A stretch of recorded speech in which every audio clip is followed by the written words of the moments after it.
Continuando a série especial de vídeos comentando Bruce Dickinson aqui do canal Metal Musicast, em que eu faço análises de todas as letras do mais novo disco da carreira solo do vocalista do Iron Maiden, The Mandrake Project. Vocês estão acompanhando a série, já assistiram 6 vídeos, chegou a hora de falar da 7ª faixa do The Mandrake Project, se chama Mistress of Mercy. Então bora, fiquem comigo até o final do vídeo, eu tenho certeza que vocês vão encontrar alguma informação interessante. Deixem sempre os seus comentários aí, vocês percebem que eu leio tudo que vocês escrevem, também comento, respondo o que vocês perguntam. E se chegarem ao final do vídeo e curtirem, deixem um like e compartilhem muito nos seus grupos, porque vocês fazem o Metal Musicast existir na plataforma, beleza? Então bora, vamos seguir aquele padrão do que eu venho fazendo. Eu leio a letra em inglês, uma tradução livre em português, faço algumas observações, vocês vão comentando aí também o que vocês acham do vídeo e da letra. Nesse vídeo aqui, excepcionalmente, eu vou falar um pouco da biografia do Bruce Dickinson, porque tem a ver com o que ele diz, que é a motivação principal para o tema da letra aqui. Então vamos lá, Mistress of Mercy, quer dizer aqui, numa tradução livre, Senhora da Misericórdia. É interessante que o Bruce Dickinson sempre esbarra nos temas que têm alguma correlação com assuntos religiosos. Claro que misericórdia, perdão, não quer dizer apenas a temas religiosos, mas nós temos visto aqui na série, o Bruce Dickinson preza muito por esbarrar nesses temas, e a gente vai ver durante a letra, durante a análise da letra de Mistress of Mercy, que ele vai falar, vai colocar aqui as convicções de espiritualidade e de religião dele mais uma vez. Então o Bruce Dickinson deu entrevista dizendo que a Senhora da Misericórdia é a música. Muito simples, as entrevistas do Bruce Dickinson dão conta de que o tema é esse. É uma alusão à música, uma apologia à música, que para ele é a verdadeira Senhora da Misericórdia. Aqui é interessante a gente observar, que vai enriquecendo os nossos vídeos aqui, que a gente sabe que o Bruce Dickinson preza muito pelos temas do ocultismo. E no ocultismo, que ele certamente estuda bastante, a gente percebe que há uma importância para as dualidades. Então, dentre todas as dualidades que o ocultismo trabalha, a gente tem ali a diferenciação entre masculino e feminino. O masculino tendo ali uma ideia de ser o ativo, o feminino o passivo. Isso não tem a ver com as doutrinas políticas, sociais de hoje em dia, de machismo, feminismo, nada disso. Como os textos do ocultismo são escritos há mais de um século, são textos ancestrais, eles trazem ainda aquela associação com o masculino sendo ativo, porque ele que introduz no corpo da mulher, né, para a geração de uma nova vida, a mulher é a que recebe aquilo e que vai ter a gestação. Então eles fazem toda uma construção do papel da mente humana a partir dessa dualidade, né? Então a mente masculina é aquela ativa, é aquela da força, é aquela que, às vezes, por ter essa atividade, essa força, gera as guerras, e a mente feminina traz a ideia de maleabilidade, de sensibilidade e também de perdão, de misericórdia. Então não à toa, é muito provável que o Bruce Dickinson queira colocar como a Senhora da Misericórdia na música e não algo que seja o Senhor da Misericórdia, porque provavelmente ele tem essa ideia de que o perdão vem da mente feminina, vem do elemento feminino da mente humana, que é essa sensibilidade,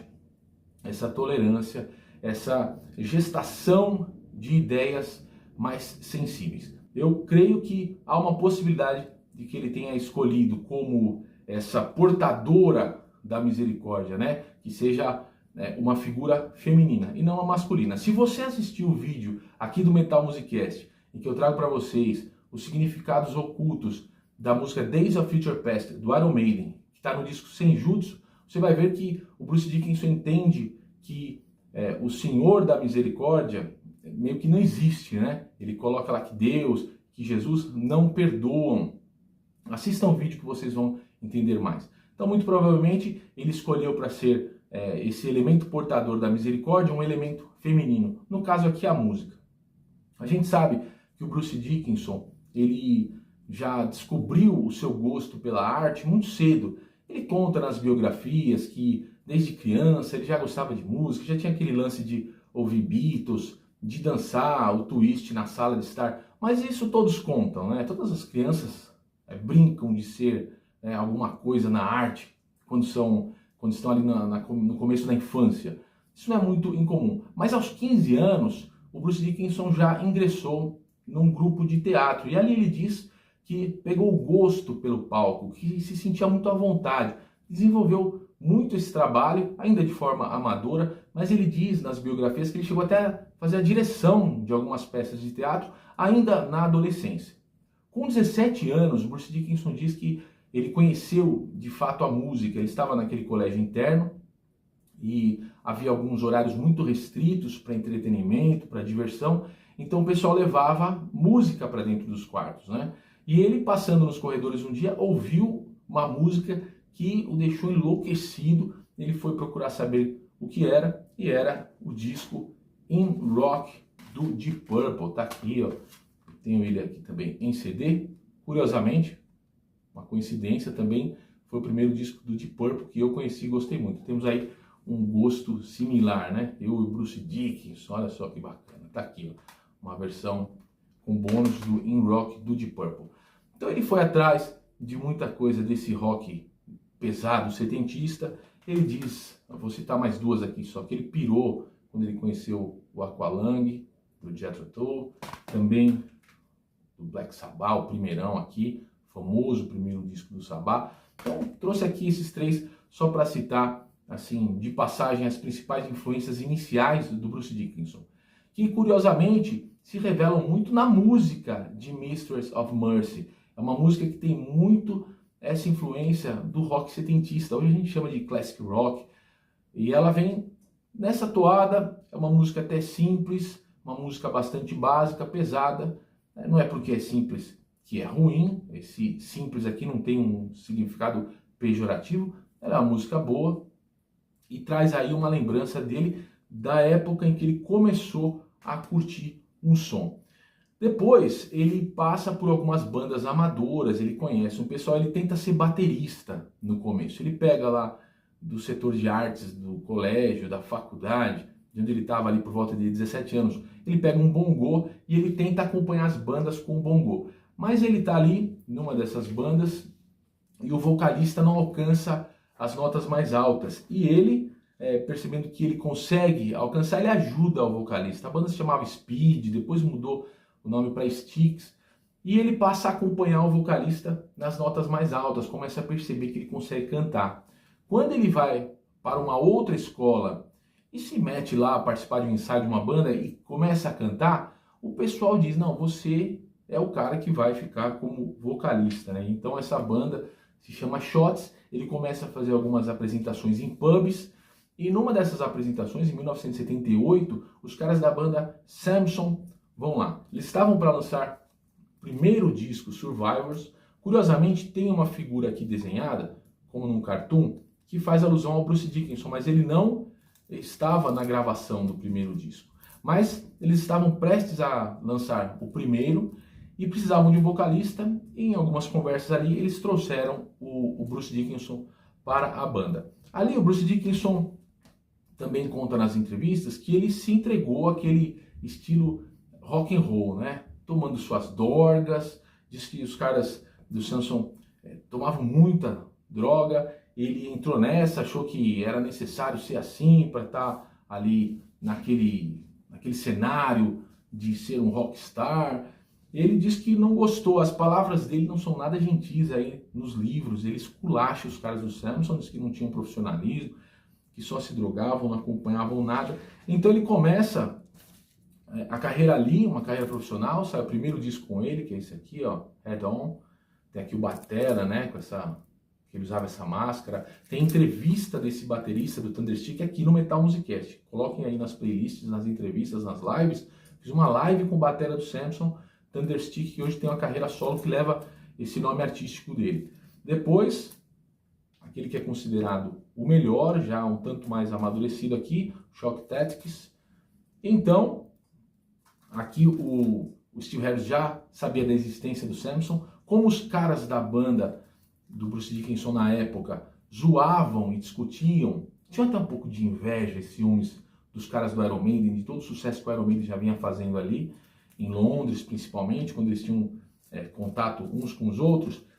O Steve Harris não gostava dos caras, o empresário do Iron Maiden, o Rod Smallwood, detestava os caras, tanto é que o empresário nem queria chamar o Bruce Dickinson no começo. Isso é o que dizem as biografias. Mas o Steve Harris que convenceu o empresário que deveria deixar esse papo das brigas de lado, chamar o cara porque era o cara para cantar no Iron Maiden. Ainda saiu o Live at Reading, 81, e dizem as versões oficiais que foi aqui depois deste show que o Bruce Dickinson foi lá conversar com o Rod Smallwood e fechou de fazer uma audição para o Iron Maiden, e o resto é história do Iron Maiden aí. Agora, então a gente consegue ver que o Bruce Dickinson foi agraciado com a música, porque a música lhe deu o sustento, se tornou rico, livre para fazer muitas coisas. É natural que um dia ele faça uma música e uma letra para homenagear, né, a música. Mas ele coloca aqui que ela é Senhora da Misericórdia, né? Não explica direito. Então vamos ler rapidamente aqui para a gente fazer algumas observações. Então ele começa aqui colocando, né? Give me my freedom, dê-me minha liberdade. Release me from pain, livre-me da dor. Mistress of Mercy, Senhora da Misericórdia. Come, thrill me again. Então ele coloca aqui essa apologia da música, né, da liberdade, livra da dor, tem misericórdia, ou seja, quando ele comete os erros, a música o perdoa. É curioso, né, porque a gente vê assim no ocultismo, nas tradições cristãs, nas tradições judaicas, que o Bruce Dickinson gosta muito de abordar, às vezes o próprio inimigo de Deus, o próprio diabo, sendo um justiceiro, né, sendo um acusador. Ou seja, o Bruce Dickinson, que às vezes transita tão perto dessas teorias do ocultismo, algumas até quando ele abordou Aleister Crowley, que são muito simpáticas à figura mítica de Satanás, do diabo. E aqui ele coloca que quem tem a misericórdia é a música, né? Porque certamente ele sabe que na tradição cristã, na tradição judaica, o demônio, ele é o acusador, ele é uma espécie de justiceiro, ele quer impor o olho por olho, dente por dente. O demônio não tem esse papo de misericórdia. Só uma observação aqui, de curiosidade, então, ele continua aqui, agora ele entra numa parte bem sentimental, né? Time to return to the womb. Hora de voltar ao útero. Whence I came, de onde eu vim. No more tomorrows, sem mais amanhãs. No judgment or blame, sem julgamento ou culpa. I can be what I never was. Posso ser o que nunca fui. Skeletons of fury, because my mind was lost. Esqueletos da fúria, porque minha mente está perdida. Far from the old ways, longe dos velhos caminhos. Sleeper I awake. Eu acordo o dorminhoco, né, esse preguiçoso que está dormindo. Vejam que aqui o Bruce Dickinson faz todo um desenvolvimento de algumas estrofes em que ele traz essa visão bem sentimental de voltar para o útero da mãe, de onde ele saiu, de não ter amanhãs, ou seja, a relação de espaço-tempo não tem, o tempo para, de não ter julgamento ou culpa, ou seja, não interessa o que faz de certo ou o que faz de errado, a pessoa não está temendo nenhum julgamento. I can be what I never was, eu posso ser o que eu nunca fui, e sempre aqui com uma ideia de que o passado traz uma dor para o eu lírico desta letra aqui, ó. Skeletons of Fury, os esqueletos de fúria, porque minha mente está perdida, because my mind was lost, far from the old ways, longe dos velhos caminhos. Então, assim, renegando um passado, né, um sentido de culpa, e quando encontra a música, a Senhora da Misericórdia, tem toda essa tranquilidade, todo esse alento. Ele continua, lost in the harmony, perdido na harmonia, the majesty, the ecstasy, na majestade, no êxtase.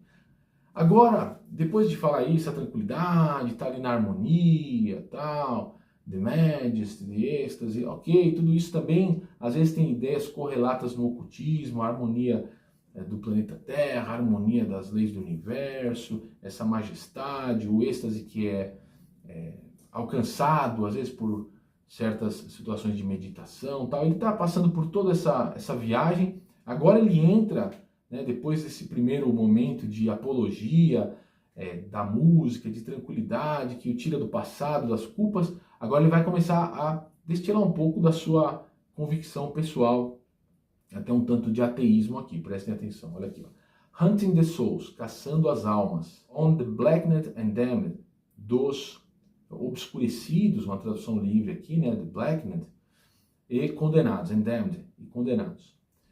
Bound for the future, preso ao futuro, who knows where I land, quem sabe onde vou pousar. E ele continua, ó. Have to believe, ter que acreditar, there's a God in this world, que há um Deus neste mundo. Vejam que mais uma vez, Bruce Dickinson faz aqui uma estrofe que coloca em dúvida a existência de Deus. Ele coloca, eu tenho que acreditar que há um Deus neste mundo. Ou seja, o eu lírico não acredita, se coloca como uma imposição, uma obrigação, o ter que acreditar. Se ele tem que acreditar, é porque ele está num estado de dúvida, ele está num estado de descrença. Está presente aqui uma premissa, né? E uma frase que é comum para os ateus, né? Agora, na Bíblia, na tradição cristã, também na segunda carta do Paulo aos Coríntios, no capítulo 4, versículo 4, diz que o diabo, né? O diabo é o Deus deste mundo. Então aqui eu não sei se o Bruce Dickinson se aprofundou tanto a ponto de pensar nisso, né? De questionar que o Deus desse mundo, o mundo que a tradição cristã diz que jaz no maligno, se o Deus deste mundo, na verdade, é o inimigo de Deus. Curioso isso, mas está aí mais uma observação. For I can become one, pois posso me tornar um. Veja, ele pode se tornar um Deus, né? For I can become one, pois eu posso me tornar um. Aqui também é uma premissa luciferiana, né? A tradição mostra o mito de Lúcifer, o anjo belo e portador de conhecimento, que tenta tomar o trono de Deus e é precipitado para baixo dos céus e não pode ficar lá, cai como um relâmpago, cai no inferno e vai virar a figura mítica de Lúcifer. Então está aqui uma premissa parecida, ó. Have to believe, tem que acreditar, ter que acreditar, there's a God in this world, que tem um mundo, que há um Deus neste mundo. For I can become one, pois posso me tornar um, my science has learned, que minha ciência aprendeu. Aqui, não à toa, Bruce Dickinson mais uma vez fala da ciência. Ele gosta de magia, de ocultismo. A magia era considerada a verdadeira ciência.